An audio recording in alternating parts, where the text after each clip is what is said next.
కేంద్రం ఒక షాకింగ్ నిర్ణయం తీసుకోబోతోంది. ఇది మీ ఇంట్లో బైక్ ఉన్నా, కార్ ఉన్నా ప్రతి ఒక్కరు కూడా వీడియోని చివరి వరకు చూడండి, because it's a shocking news. ఎన్నికల కోసం అని చెప్పి ఇన్ని రోజుల పాటుగా క్రూడ్ ఆయిల్ ధరలు పెరిగిన, బ్యారెల్ ధరలు పెరిగిన, రిఫైనరీల పైన అధిక మొత్తంలో భారం పడుతున్న పబ్లిక్కి ఆ ఎఫెక్ట్ పడకూడదు అనేటువంటి ఒక మాటలోనే కేంద్రం ఒక అడుగు వెనక్కి వేసింది. ఎటువంటి ధరలు పెంచలేదు, రూపాయి కూడా, ఒక పైసా కూడా పెరగలేదు. అయితే 5 రాష్ట్ర ఎన్నికల పోలింగ్ ఈరోజు సాయంత్రంతో ముగియబోతోంది. దీంతో రేపటి నుంచి లీటర్ పెట్రోల్ ధర పైన 25 రూపాయలు, డీజిల్ పైన 28 రూపాయల వరకు పెరిగే అవకాశం ఉంది. ఇటు లీటర్ 25 నుంచి 28 వరకు పెరగొచ్చు అంటున్నారు డీజిల్ పెట్రోల్ పైన. ఈ మేరకు కోటక్ ఇన్స్టిట్యూషనల్ ఈక్విటీస్ హెచ్చరిక జారీ చేసింది.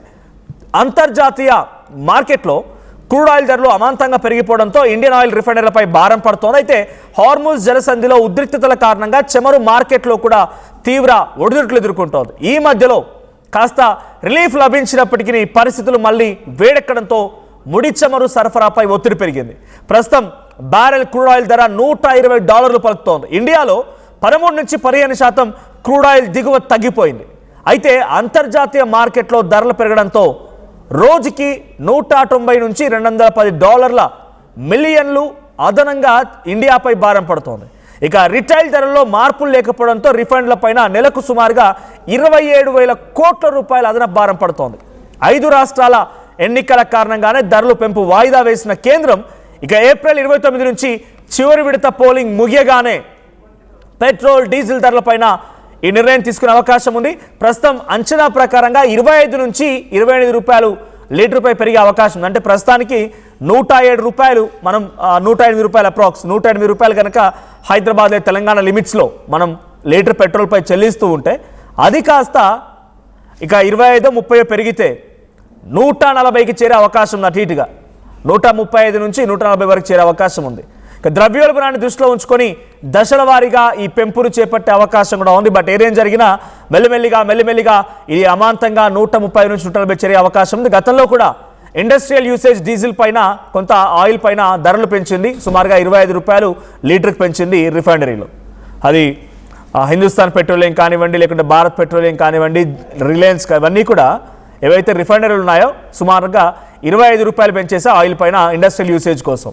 సో అక్కడ కారణం ఏం చెప్పిందంటే వాళ్ళు క్రెడిట్లో తీసుకుంటారు, ఎట్ ఎ టైం పే చేయలేరు, వాళ్ళు బల్క్గా తీసుకుంటారు కాబట్టి వాళ్ళపై భారం పడదు, సామాన్యుల పైన భారం పడకూడదు అనే ఒక ఆలోచనతోనే అటువైపు ఇండస్ట్రియల్ యూసేజ్ కోసం మేము ఈ ధరలు పెంచామని కేంద్రం చెప్పింది. అటు రిఫైనరీలకు చెప్పుకొచ్చాయి. కానీ ఇప్పుడు ఇండస్ట్రీ లేదు, తోటకూర కట్టేది లేదు, పబ్లిక్ పైన భారం పడబోతోంది. It's fix. ఎన్నికలు అయిపోయినటువంటి ఒక రోజులోనే ఈరోజు సాయంత్రానికి మొదటి విడత పూర్తవుతుంది. సో 28వ తేదీన ఏప్రిల్ 29న రెండో విడత పూర్తవుతుంది. ఆ తర్వాత నుంచి ఇక పెట్రోల్ ధరలు అమాంతంగా నిచ్చెనేసుకొని ఆకాశాన్ని అంటుతాయి.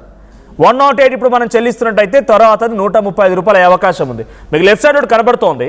So as per CNBC TV 18 ప్రకారంగా so petroleum and diesel prices in India may rise up to 25 to 28 per liter after the ongoing assembly elections as high crude oil prices and Strait of Hormuz disruptions squeeze refineries, according to Kotak Institutional Equities.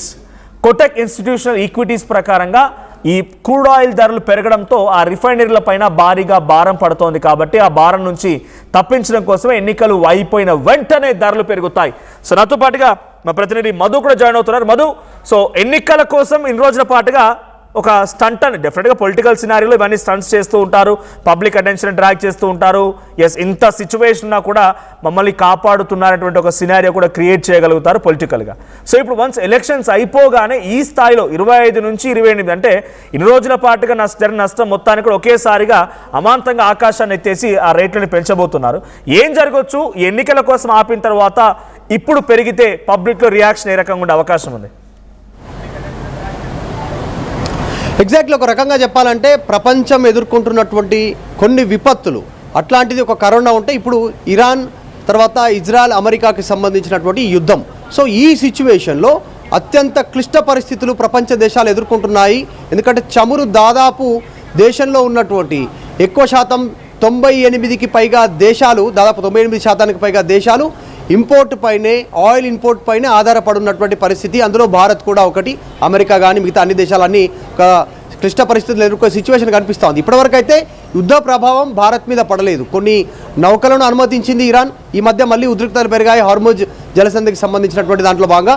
So ఫ్యూచర్లో ఎలక్షన్లు అయిపోగానే 5 రాష్ట్రాల ఎన్నికలు అయిపోగానే భారతదేశంలో మొత్తం లీటర్కు 25 నుంచి 28 రూపాయలు పెరిగేటువంటి అవకాశం ఉందనేటువంటి చర్చ కొనసాగుతుంది. కోర్స్ ఎన్నికలు కొనసాగుతున్నాయి వరుసగా. అటు అస్సాం, పశ్చిమ బెంగాల్, తమిళనాడు, కేరళ, ఇట్లా పుదుచ్చేరి వీటికి సంబంధించిన ఎన్నికలు కొనసాగుతున్నాయి. ఇవన్నీ చివరి విడత ఏప్రిల్ 29 కంప్లీట్ అవుతాయి కాబట్టి వెంటనే డీజిల్, పెట్రోల్ రేట్లు పెరిగే అవకాశం ఉంది. ఒకవేళ పెట్రోల్, డీజిల్ రేట్లు పెరిగితే తీవ్రమైనటువంటి ఆర్థిక సంక్షోభం దిశగా భారత్ నడిచేటువంటి సిచ్యువేషన్ కనిపిస్తూ ఉంది. దానికి మెయిన్ రీజన్ పెట్రోల్, డీజిల్ పెరిగితే అమాంతంగా ప్రతి వస్తువు పైన రేట్లు పెరిగే అవకాశం ఉంటుంది. సామాన్యులు దీని నుంచి కోరుకోలేనటువంటి సిచ్యువేషన్ ఏర్పడుతుంది.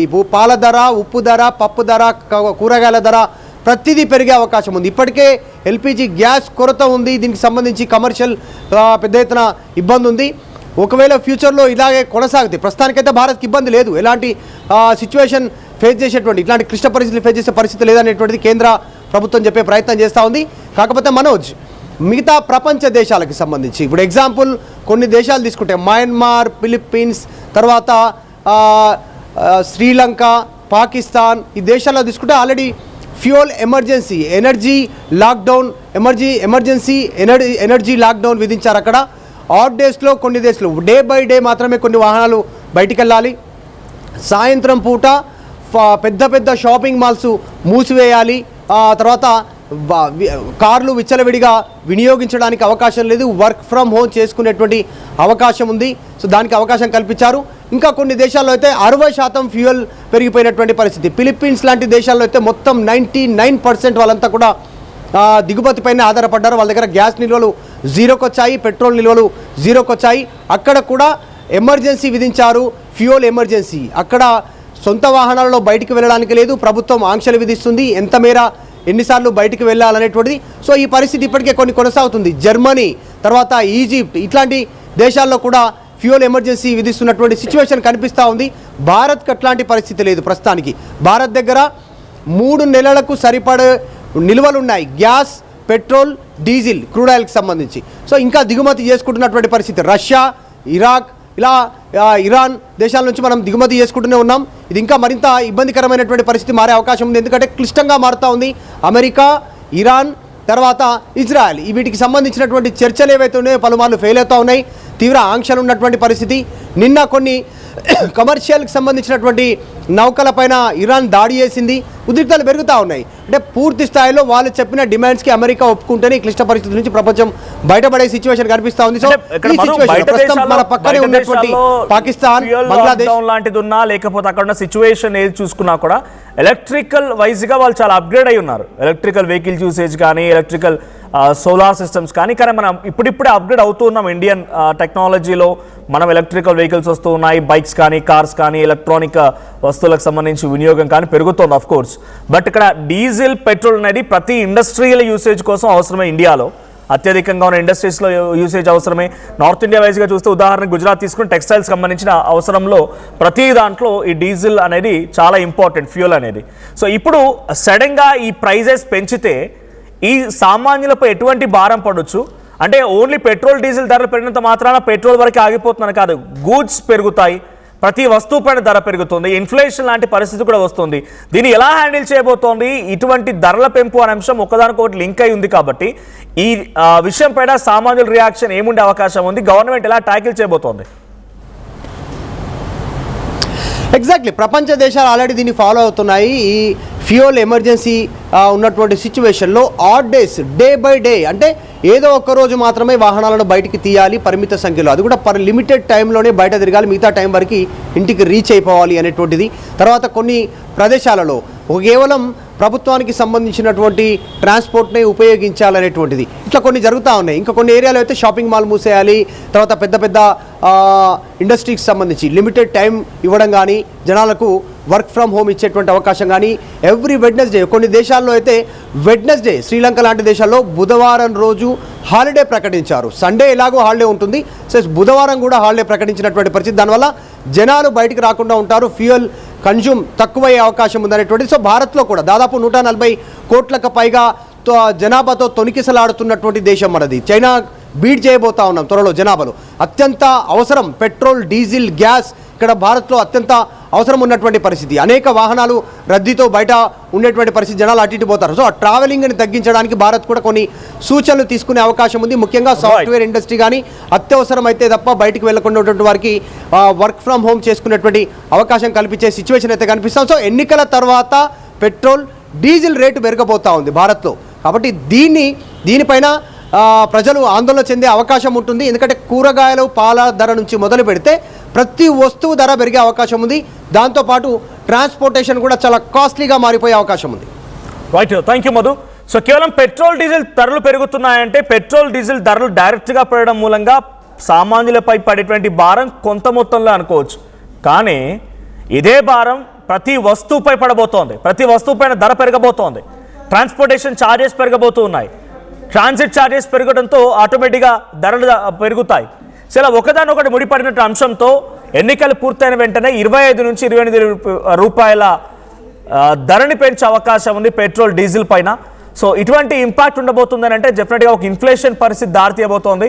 అది కేవలం అటు ఇండియా చేసినటువంటి విషయమేం కాదు, గ్లోబల్ లెవెల్లో జరుగుతుంది. అఫ్ కోర్స్ గ్లోబల్ లెవెల్లో జరుగుతున్న ఇంపాక్ట్ ఉన్నాయి, గ్లోబల్ లెవెల్ జరుగుతున్న ఆస్పెక్ట్స్ కూడా ఉన్నాయి. కానీ ఎలక్షన్స్ ముందు వరకు కంట్రోల్లో పెట్టి ఎలక్షన్ తర్వాత పెంచుదామనే ఆలోచన డెఫినెట్గా పొలిటికల్ స్టంట్లో భాగంగానే ఎన్డీఏ కూటమి ప్రభుత్వం చేస్తుందనేది మాత్రం డెఫినెట్గా ఇప్పుడు అపోజిషన్స్ కూడా కొంత రచ్చలేపే అవకాశం ఉంది. డెఫినెట్గా పబ్లిక్లో కూడా అర్థమైపోతుంది.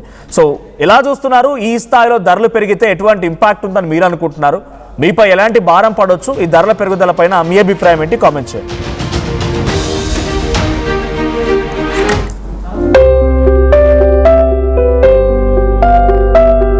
చిన్న చిన్న ఆనందాలు 35 ఏళ్లుగా నా జీవితంలో లేవు. 35 ఏళ్లుగా నేను డైపర్లలో బ్రతికాను. 6 సెంటీమీటర్ల ఫిస్టులా నా మూత్రాశయంలో లీకు కారణమైంది. ఎవరూ నాకు సహాయం చేయలేకపోయారు. ఏఐఎన్యూలో వైద్యులను కలిసే వరకు. అక్కడ వారు రోబోటిక్ శస్త్రచికిత్సతో నాకు పరిష్కారం ఇచ్చారు. వారు నా ఆత్మవిశ్వాసాన్ని కూడా తిరిగిచ్చారు. Precision Care makes it possible. The Center for Robotic Surgery at AINU. At KL, we help you turn your interests into skill sets. KL deemed to be university.